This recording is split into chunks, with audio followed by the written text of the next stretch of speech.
What is good, YouTube?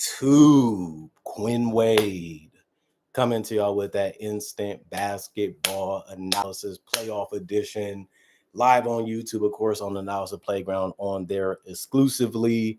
We're going to talk about how the Indiana Pacers ended up beating the New York Knicks in overtime. Halliburton did the iconic choke by Reggie Miller because that's what ended up happening to the New York Knicks, who was up by double figures in the fourth quarter. It was looking like it was over. It was looking like it was game. And then Aaron Nesmith happened and hitting all those threes back to back and throughout the entire game. And then he got in foul trouble. And then Andrew Nembhard started stepping up. Miles Turner had it going early. And man, it was just a disappointing game for the Knicks to lose. Like, this was a game they had going their way. They was outplaying them. They was just out defending them. And then they just found a way to give a team that beat them before last year a chance. And they took that chance, and that's all that they really needed to be able to win this game. It wasn't a great game to me. It wasn't a classic. I see what Michael Orr saying in the comment section. I wasn't really impressed. I think that goaltend call that Brunson didn't get would have changed the game. Kyle Anthony Towns missed a free throw. OG Anunoby missed a free throw. This game was more of a theatric game. Let's just build a narrative. Let's just build some type of animosity towards these two teams going into this series. And the Knicks did what they was supposed to do. They was handling their business. They was staying on top. And Brunson was coming through for bucket after bucket, free throw after free throw. His teammates just didn't deliver for him as he needed them to do. All I need you to do is defend. All I need you to do is box out. All I need you to do is rebound and make your free throws, and we win this game. You don't go for 40 and lose if other people didn't help you lose. And the Knicks ended up allowing the Pacers to get back in it and win it. They won this game 138-135. Indiana ended up losing that first quarter 36-34. They came out swinging at each other, knowing that we're not that far from each other in talent, in skill. And that first quarter really proved that. The Knicks was able to get the lead, though, going into that second quarter and finishing it off 33-28. They was able to win it. Indiana fought back a little bit, 25-21 in that third. And obviously the fourth quarter, 38-35 in favor of Indiana, that allowed them to catch back up and tie it. Tyrese Halliburton had a good opportunity to win the game. His foot was on the line, but he still made the shot. And it ended up being good enough to get them into overtime. Wish they was able to finish it off. I was saying, Tyrese Halliburton, you said they choked too fast because you didn't win the game at that point. And the Knicks did go up early in that overtime period before they ended up collapsing and losing that 13-10 in the overtime period. That's unfortunate. It happens. But if you put yourself into those situations, you only have yourself to blame.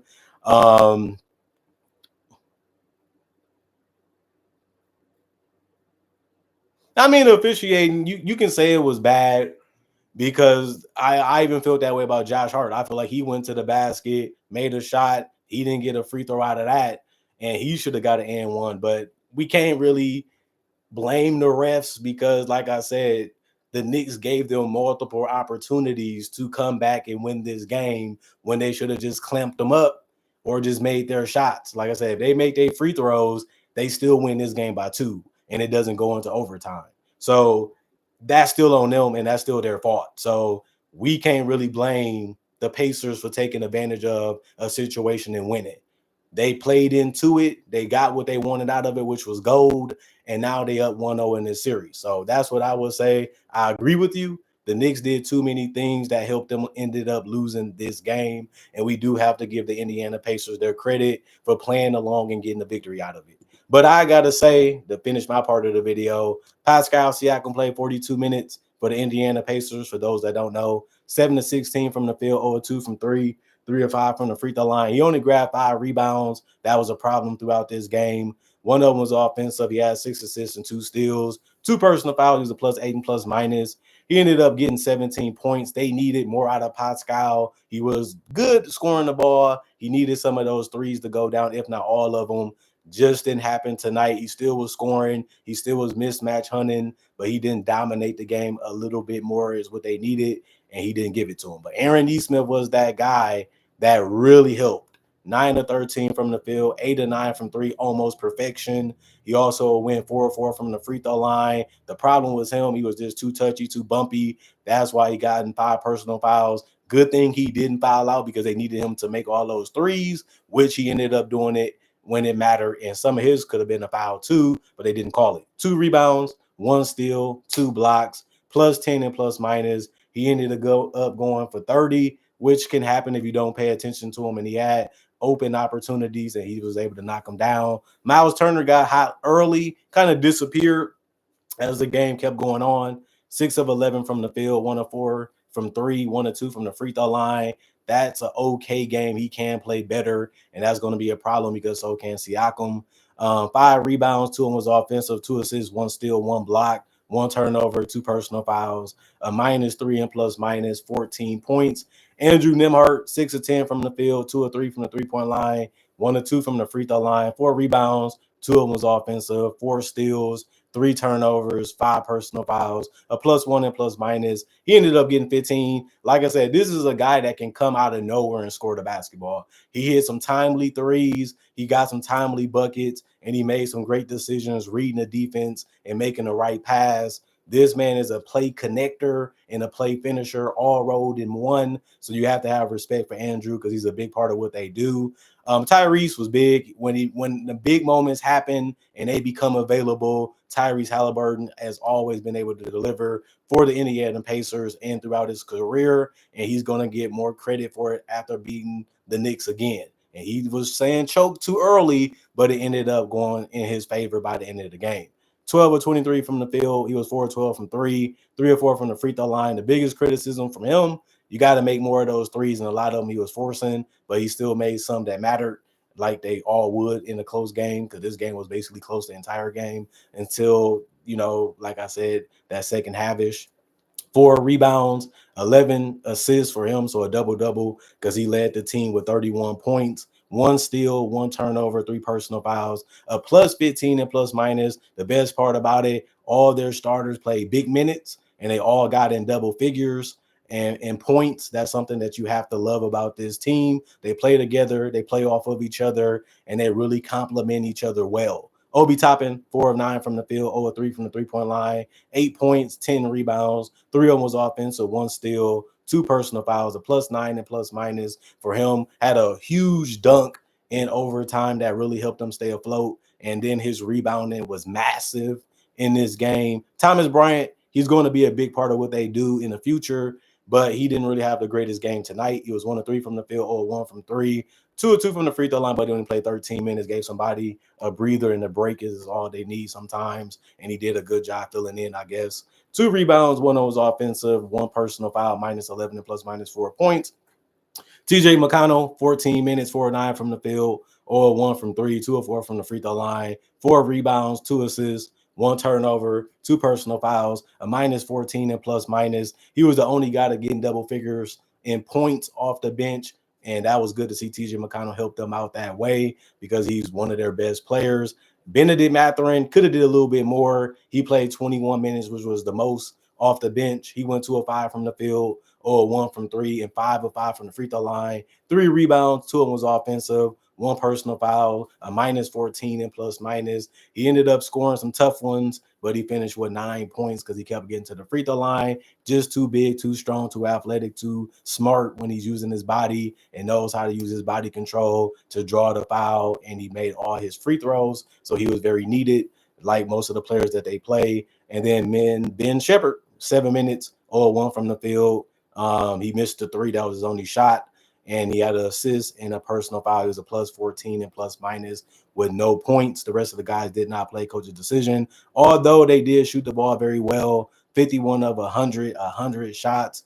Wow, 51% from the field, but they also shot great from 3, 15 to 37, 40% from 3. But they also shot a lot of free throws, so they mixed it up real well, is basically what I'm saying. Offensively, 21 of 28, 75% there. They did get 11 offensive rebounds and 39 total. They also had 26 assists as a team, 6 steals, 3 blocks, 7 turnovers, and 24 personal fouls. And then the Knicks, they kept it short and sweet, and they was really good in this game. I mean, if you score 135, you really feeling yourself. The problem was the threes. They just didn't fall at the rate that they needed to, and they just couldn't make enough free throws to keep themselves ahead. And the free throws is really what killed them in that fourth quarter, because if they make them, they win this game, especially if that goal team was called for Jalen Brunson. Mikal Bridges, 46 minutes, 8 of 16 from the field, 0-1 from 3, 0-2 from the free throw line, 6 rebounds, 4 of them was offensive, 5 assists, 1 steal, 2 blocks, 3 turnovers, minus 15 and plus minus. He ended up getting 16. You would want a little bit more out of him, but the way he was efficient and the way he played, he defended the way he needed to, but he can get a little bit better with that too. And he's going to have to if they're going to try to slow down the Pacers, which they didn't do a great enough job in this game. Him and OG, they're going to be gassed because they're going to have to fight through them screens. They're going to have to step it up on a perimeter to force them to finish over the top. And if they can't do that, they kind of got to force them into the bigs like Mitchell Robinson and Towns. And they're not the greatest rim protectors, but they are big bodies, and that can hurt them a little bit and make them fear going into the paint. But OG played 42 minutes. He was 6 of 15 from the field, 2 of 8 from 3, 2 of 4 from the free throw line. He had 16 points, 5 personal fouls, a minus 12 and plus minus, 3 turnovers, 3 blocks, 3 steals, 2 assists, 3 rebounds, and 1 of them was offensive. I like what I seen out of him, but he could have did way more when it comes to scoring the basketball. But he didn't have a terrible game either, and he was able to make a lot of things happen defensively. But he did get in foul trouble too, so he was taking a lot of gambles and a lot of risks and couldn't really hold guys in check a little bit. That's why he got in foul trouble. But, he had an all-around game to a certain extent. Karl-Anthony Towns, 39 minutes. He was 11 of 17 from the field. He also went 4 of 8 from 3 and 9 of 11 from the free throw line. 35 points, 12 rebounds, so a double-double. 2 of them was offensive, 2 assists, 1 block, 1 turnover, 4 personal fouls, a plus 9 and plus minus. A great game from him. We knew that that's what they was going to need to beat a well-rounded team like Indiana.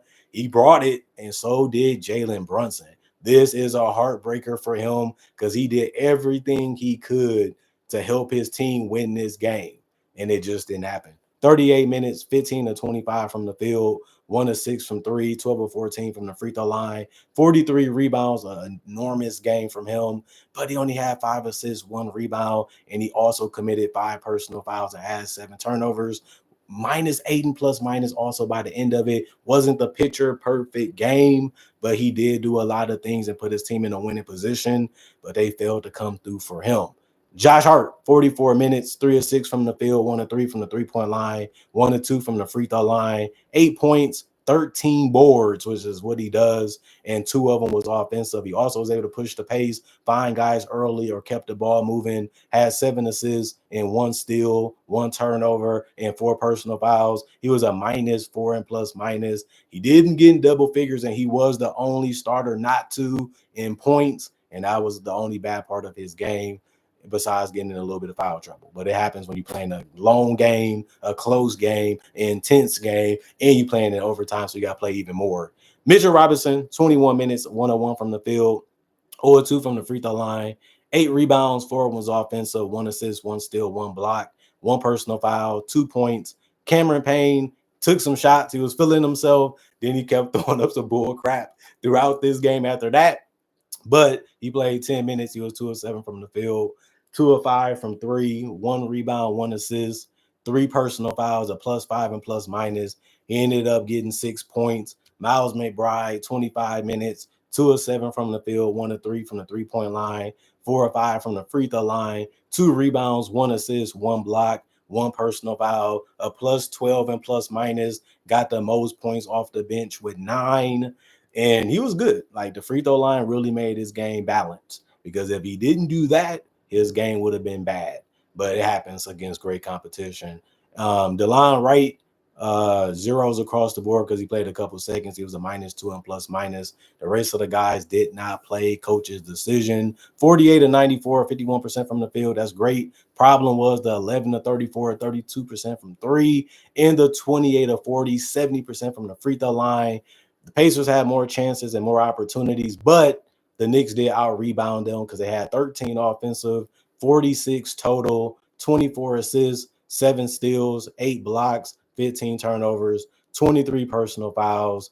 And we will see what happens next. Like I said, I did pick the Pacers to win. So I'm not really mad that they won this game, especially because my Celtics already got beat. And I want the Knicks to lose for that reason too.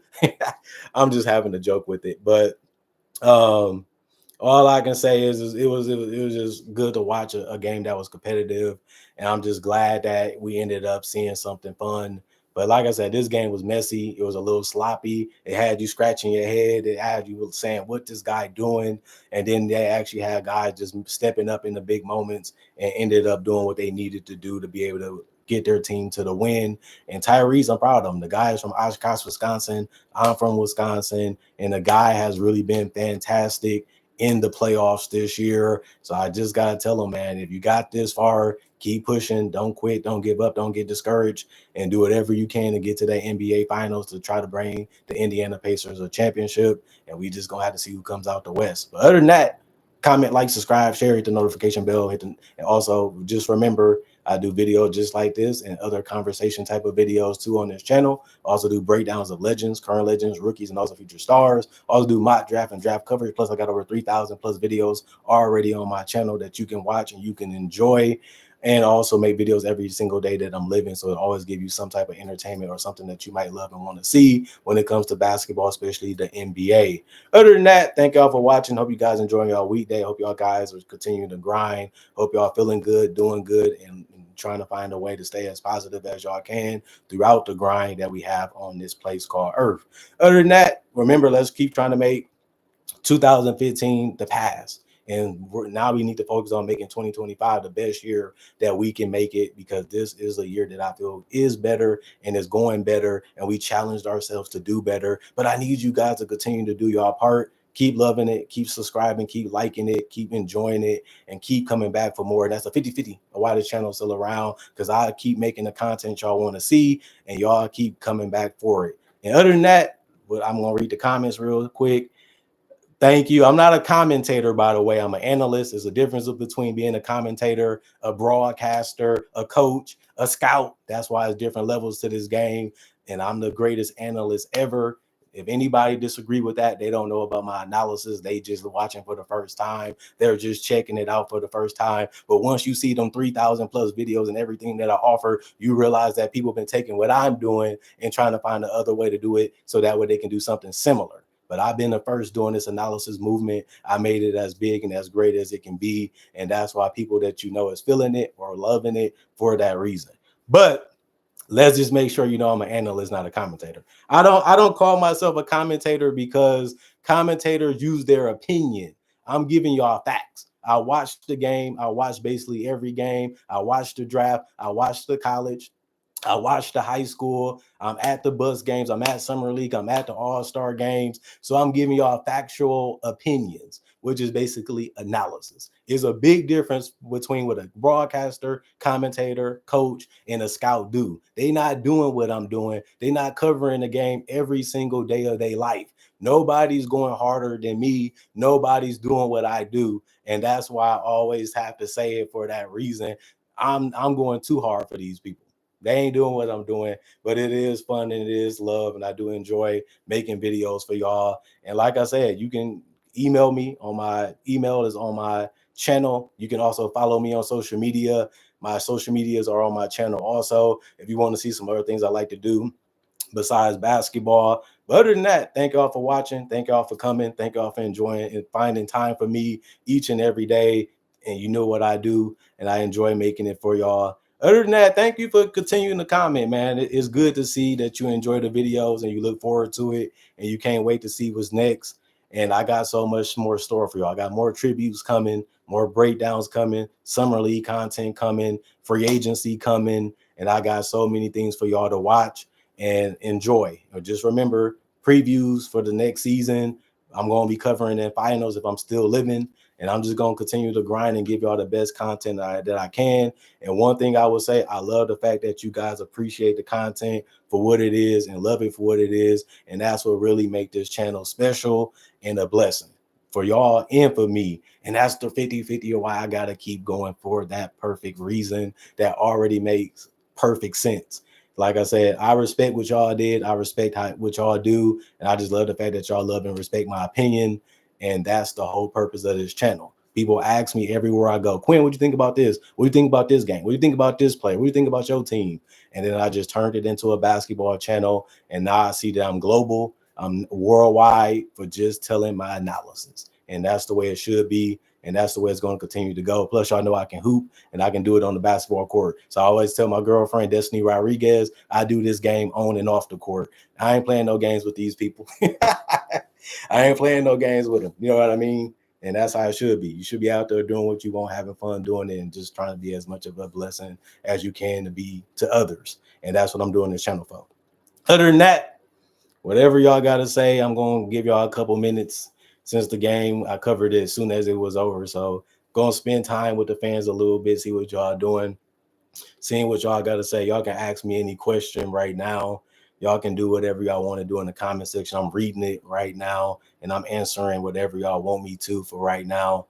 I got about 10 minutes, so just go ahead and let everything out in the comment section, and I will respond to it. So I see Marcus Orr, he doing his thing. He be coming into a lot of these live streams. I know he said Neesmith was with the Celtics. Obviously, they had to let him go. You forgot we needed Drew Holiday. We did need Derrick White. We did need Porzingis, or we just don't win that championship last year. He was a great player, but he wasn't doing this when he was with the Celtics. Plus, we already got Tatum Brown, Peyton Pritchard, Sam Hauser. We got to give somebody something. We got too many shooters. We got too many weapons with the Celtics. And now people saying we got to break it up because the apron. I understand it. You know, what made me a Celtics fan, long story, when I was in elementary school, my favorite basketball player was Paul Pierce. And since Paul Pierce was a Celtic, and one of my other favorite players at the time, since I'm a 90s baby, was Kevin Garnett. Well, obviously, I live in Wisconsin. Ray Allen was a Milwaukee Buck, and he was really great for us and helped us get to the playoffs a couple times. So one of my all-time favorite teams is the 2008 NBA champion Boston Celtics, and we got back to the finals in 2010. And I'll also say my favorite basketball player when I was growing up was Paul Pierce, which he was a Celtic. So, I agree with that. And the Pacers needed a lot of things to go right, and they needed a lot of things to go in their favor. But if you're the Knicks, you kind of have to look at it like we gave them those opportunities to take advantage of. You know what I mean? So they needed those things to happen. But when they happened, they hit the threes, they made the shots, they made the plays. And that's the reason why they ended up winning this game. You know what I mean? If you're going to just give them a chance and you're just going to play into it, we got to give credit to the team that beat you for that reason. You know what I mean? You can't do that if you're really trying to win this game. And like I said, the hardest part about this game is seeing Jalen Brunson give everything and do everything he could to put his team in a winning position. And then OG missed a free throw, Towns missed a free throw, and then they're not boxing out, they're not guarding their mans good enough, and then they ended up losing in overtime. That's up. Brunson, y'all should be happy that y'all got a player like that. He took less money so y'all can get OG, McHale, Josh Hart, and Towns, and still have Mitch, Miles McBride, and Precious Achiuwa. I can go on and on and on about their roster. Most leaders don't want to take less money. They want to get as much money as they can and milk it as much as they can. He said, I'm willing to come to New York, be the face of the franchise, and do whatever I can to help this team win, because they haven't really done it since the 90s, and they didn't even win a championship. They just made it to the finals, so they didn't really get a championship since the 70s. And I'm going to come here and take all that pressure and literally go out there and do my best each and every night to help this team win. I will agree with that. It bounced up and then it went back in, but you still had an opportunity to win in OT. And last time I checked, they was winning in OT by 4 points, and they still found a way to lose that lead and lose the game. So even if you felt that way, y'all still went to overtime with a chance to win. And y'all was up by a couple points in overtime and still found a way to let Andrew Nembhard hit that three and ended up cutting that lead. So Andrew Nembhard can ball, man. Ball don't lie, that's true. And we know, let's not act like Tyrese Halliburton can't play, though. We know Tyrese Halliburton is one of the best guards in the league. I know he's too tall to be playing point guard, but the man is just a great decision maker and just fearless when it matters the most. and he doesn't shy away from the big moments. And that's what make him a great player, and that's what make him one of the favorite players in this league right now. So I'm feeling Tyrese. I'm feeling him, but I would say I didn't like the referee. I just feel like I didn't know what they was doing. Me and Marcus Orr was saying that when I started the video. Like, what was the referee doing? I agree with you on that. Like, what was the referees doing? Like, it looked like they was talking to the fans and having fun just being in the game. They wasn't calling really nothing this game. I'm looking like, dang. And I agree with I told that to Marcus Orr. That goal tip was so obvious because if it's going back forward, that just means that somebody blocked it when it was already off the backboard. If it hits the backboard, that's a goal 10. The Knicks actually win this game if that goal 10 was called, because they will be up by 2 the whole game. And they would have actually won for that reason. He said one of the worst games he ever seen ref, and I ain't got much to say besides I don't know what they was watching.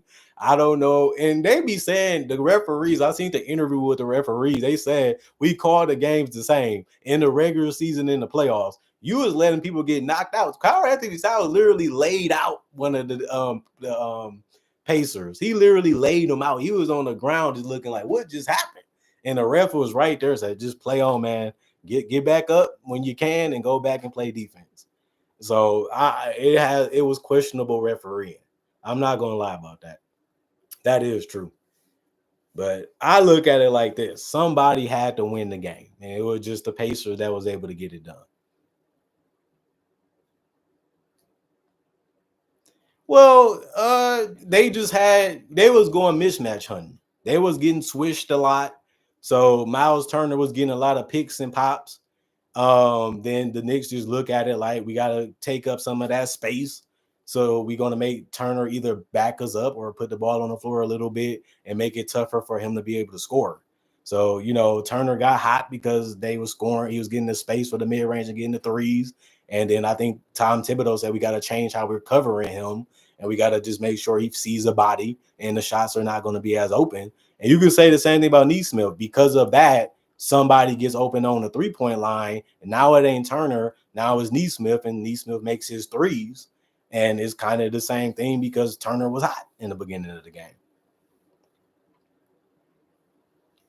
Yeah, but Turner always been that type of guy where he's more of a complimentary player, not a dominant takeover guy. And you can look at him and say, like, you got a lot of skill and you got a big body. You can get 20 a game if you wanted to. Like I said, he's also not the greatest rebounder either. So, he has some things that if he really locked in on, he can get better and he can do more. It just we haven't seen it enough. Miles Turner can be all-star. Let's not act like he can't give us 20 and 10 and 2 blocks a game with a steal. He could do it. Like he done did it even in the playoffs. He just doesn't do it consistently.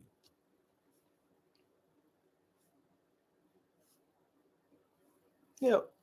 But that's how it be, man. Like the playoffs just shows you what players you really can rely on and what players you really can't. And that's why the Celtics let go of Aaron Neesmith. It's like you don't suck. It just we got all these guys already ahead of you, and all these guys we already paying, and they already want you. We get, and then people forget trades work like that. Give us the player we actually want, and then we'll give you something that you want. We can't pay everybody. You know what I mean? And that's why the Celtics gonna be getting rid of more players this year. Based off the salary cap and the aprons, we gotta lose talent so that way the league can balance out. That's why Jalen Brunson went to New York. That's why Tyrese Halliburton went to Indiana. That's why you see Julius Randle in Minnesota.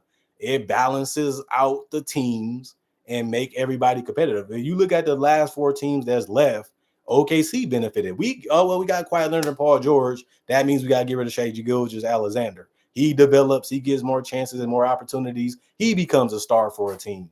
And then if you can't do it through trade, you're doing it through the draft. Well, now they drafted Chet Holmgren. Now they drafted Jalen Williams. They fit perfectly with Shea, and now they got a good team again. The Pacers drafted Miles Turner. They trade for Pascal. They trade for Tyrese, and now they got a team that's in the conference finals 2 years in a row. That's how the NBA works, man. I think you can't really trade Jaylen Brown because it's hard to get a guy that good. Like, I know we're paying $300 million to Jaylen Brown, but you have to look at it. Can we get somebody better? If you're not getting somebody on his level or close to it, you're getting a downgrade. Plus, we don't really know how Tatum going to be when he comes back from his injury. Will he be the same player? Will he be close to it? Or will he be way worse? Because he is a player that relies on his burst and his speed and his athleticism. And if he doesn't really have that, it makes it easier to guard and stay in front of him. And if it happens that way, we might be wanting to get rid of Jason Tatum before we want to get rid of Jaylen Brown. Yeah, I mean, most Celtics fans love Jaylen Brown. You know, he's a two-way player. He competes on both ends of the court. He's a team-first guy. Plus, he's a guy that can actually dominate a game, and he can do multiple things on the court. And you love guys that's versatile. If you're a player, a person that loves the game of basketball, the more they can do, the better. And that's why we pay them more money than other players. That's just how it goes, man. And that's the thing, because if you think about it, Kristaps Porzingis is a hard player to replace because he can actually shoot a three. He can actually make free throws as a big, and he's actually a decent rebounder. The problem with Porzingis is he can't stay healthy. The guy is always injured or always off the court, which sucks if you're a Celtics fan, because you see how good he is. You want him to be on the court as much as you can have him, especially because Porzingis is actually a good rim protector too. You can have him play the five, and he can clean up anything.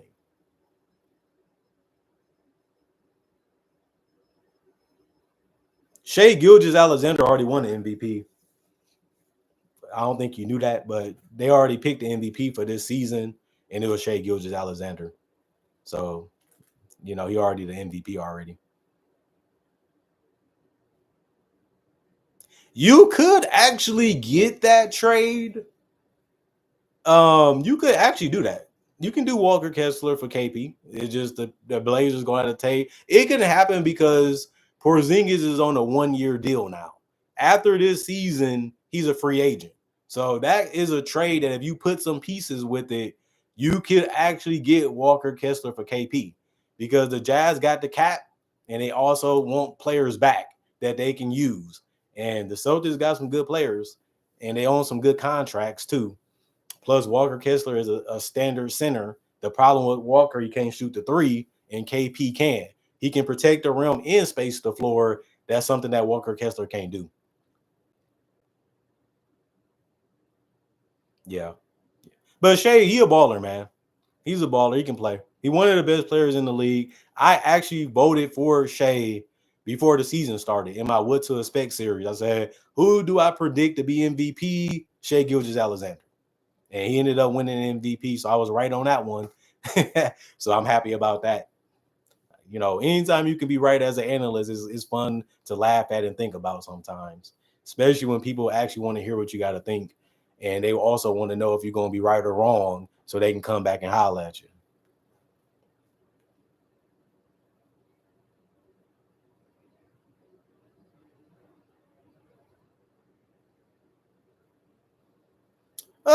I guess. I mean, that's the modern NBA when you look at how the teams are built and you look at how the teams are playing. I mean, kind of can go. You is no wrong or right. You know what I mean? If your center can protect the paint and rebound, that's kind of all you want them to be able to do besides set screens or give you dribble handoffs. But like I said, we're only willing to get rid of KP because he can't stay healthy. Other than that, the guy is a perfect fit for what we do. And he was a big reason why we won the championship last year. And he's a big reason why we won 60 games back-to-back seasons. People forget we was one of the only 3 teams that won 60 games this year. It was the Cavaliers and the Thunder and us. Everybody else didn't win 60. Yeah, I mean, I would agree with that. As a person that watched basically every game that they played this year, I would agree. I wouldn't get mad because Kessler's on a rookie contract, which means we can keep Tatum and Brown together. And if he does get better, then we still got Cornette. And we let Cornette walk because he's a free agent.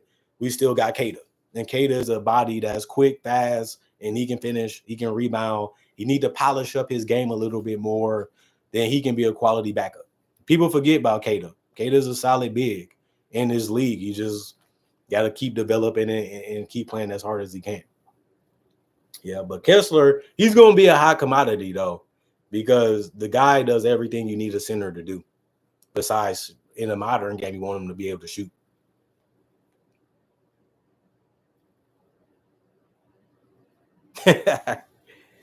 Yeah, but I mean, if you feel that way, then I would say the draft. Just draft a big that you feel that can be useful for a cheap contract.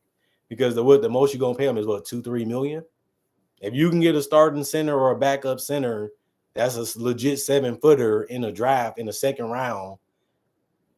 I mean, some people say Derek Queen is falling, and that would be a guy that I look at it like, well, if he gets some sternness in his game, and you get some demand from him, maybe he can fall in the draft, and we can possibly pick him up and get a guy with some upside that we like to have. I would say Derek Queen is probably the best center we can get that people feel like it might slide a little further down the draft.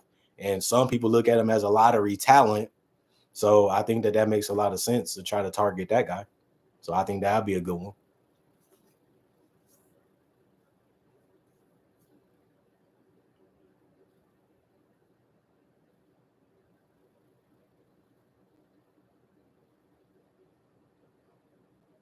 Yeah, but we do have to look at it like we have a lot of good role players.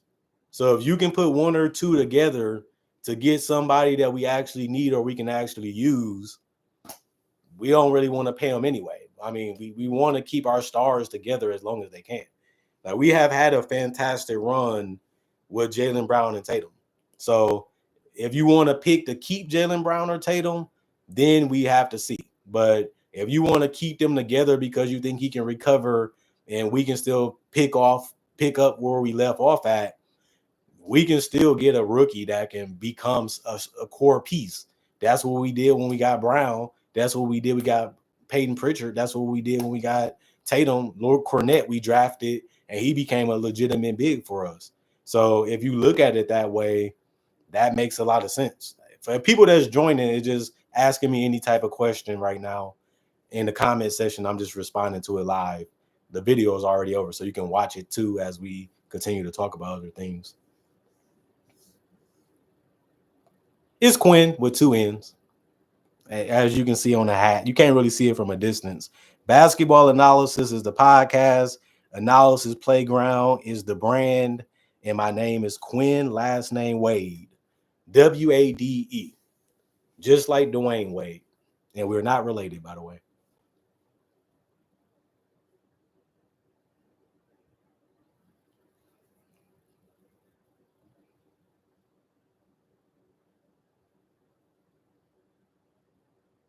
Yep.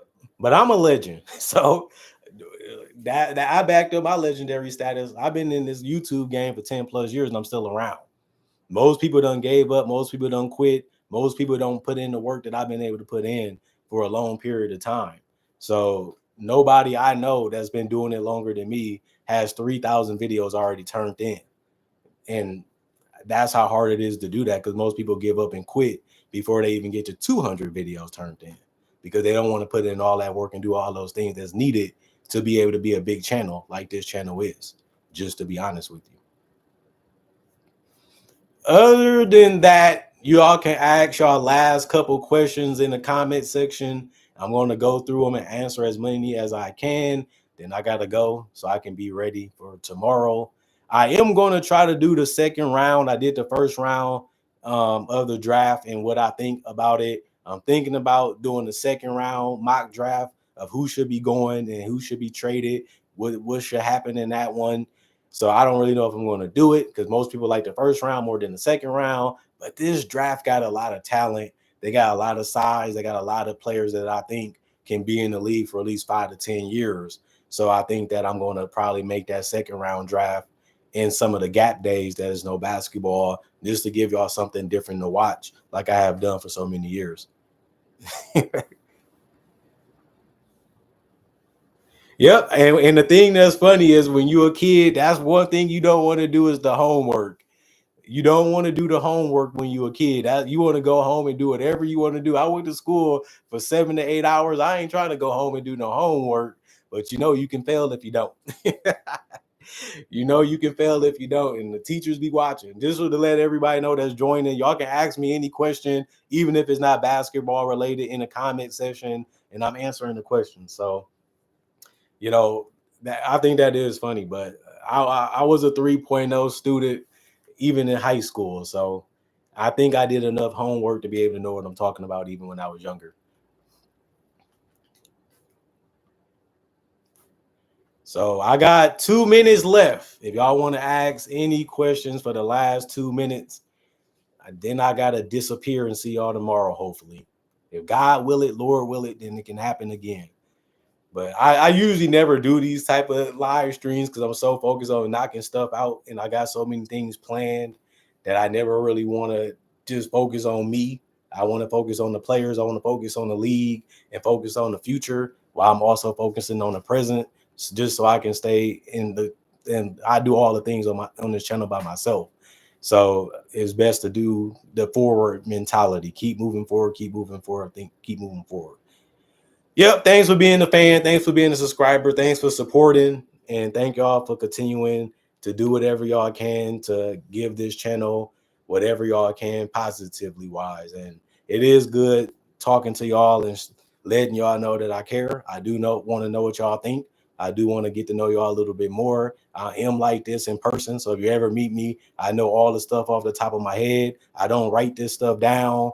And I'm doing all the editing, all the breakdowns, all the tributes by myself, and all the analysis by myself. This literally is Quinn Wade doing his basketball analysis, and that's how the channel started. And I love it so much. I'm gonna keep it this way, and it's fun. But other than that, if y'all don't have nothing to say, y'all don't got nothing to leave in the comments, y'all don't have no questions, then I'm gonna say I'm gone for now, and I will see y'all later. Shout out to Marcus Orr for continuing to ask some fun, legit questions and having fun with me. I love my fans. I do it for y'all, and I'm gonna have more content coming, like I said before, throughout the entire year. If I'm blessed to see it and blessed to live it. Other than that, y'all stay blessed up. I'm gone for now, and I will see you guys hopefully tomorrow. Peace.